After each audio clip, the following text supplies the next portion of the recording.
সময় কেটে যায়, এক এক করে এমন দিনের পর দিন পার হয়ে যায়। আমার রাসূল সিজদায় পড়ে কাঁদে, ও আল্লাহ তোমার হাবিব কি অপরাধ করে ফেলল, ও আল্লাহ তোমার হাবিব কি অন্যায় করে ফেলল বুঝতে পারে না। আমার অজান্তে কোনো অপরাধ হয়ে গেলে আল্লাহ তুমি মাফ করে দাও। একদল নারী বিশ্বনবীর দুশমন, বিশেষ করে উল্লেখযোগ্য উম্মে জামিল বলতে শুরু করলো, মুহাম্মাদের কাছে শয়তান আসা বন্ধ করে দিয়েছে, মুহাম্মদ ওই জন্য আর কিছু বলতে পারে না। আমার রাসূল আরো ব্যথা পেলেন, আল্লাহ রাসূল কাঁদছে।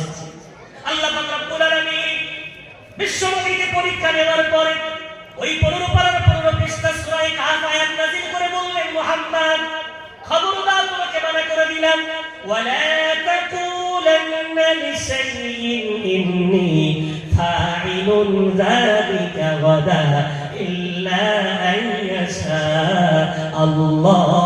বলেন আল্লাহু আকবার। আল্লাহ পাক রব্বুল আলামিন তার হাবিবকে বললেন, খবরদার মুহাম্মদ কখনোই তুমি আগামীর কোনো কাজ বলবে না, করে নেব, করে ফেলবো।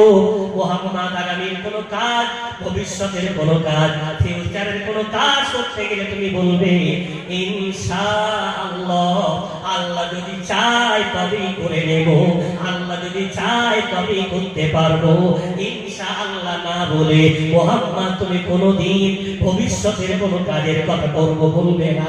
যদি বলা যাবে না সুবহানাল্লাহ। আজকে আমরা এই শিক্ষাটা নিয়ে যাবো ইনশাআল্লাহ।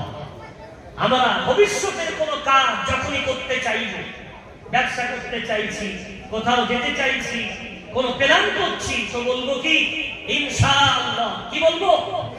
বলে ইনশাআল্লাহ।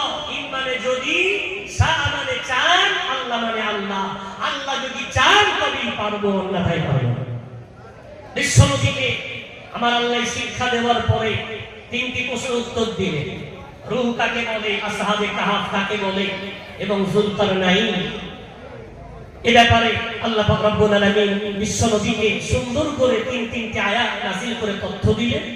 নবী করিম সাল্লাল্লাহু আলাইহি ওয়াসাল্লাম কাফেরদের উত্তর দিয়েছেন, ও কাফেরেরা তোমরা প্রশ্ন করেছিলে। আল্লাহ পাক রব্বুল আলামিন তার হাবিবকে বলছেন, পারা নাম্বার 15 পৃষ্ঠা নম্বর 9 সূরার নাম সূরা বনী ইসরাঈল। আল্লাহ বলে ওয়ায়াসআলুনাকা আনির রূহ, ও মুহাম্মদ তোমাকে ওরা রূহ নিয়ে তোমাকে প্রশ্ন করলো, বলে দাও কুলির রূহু মিন আমরি রাব্বি, রূহ হলো আমার আল্লাহর আদেশ বই কি আর কিছুই না।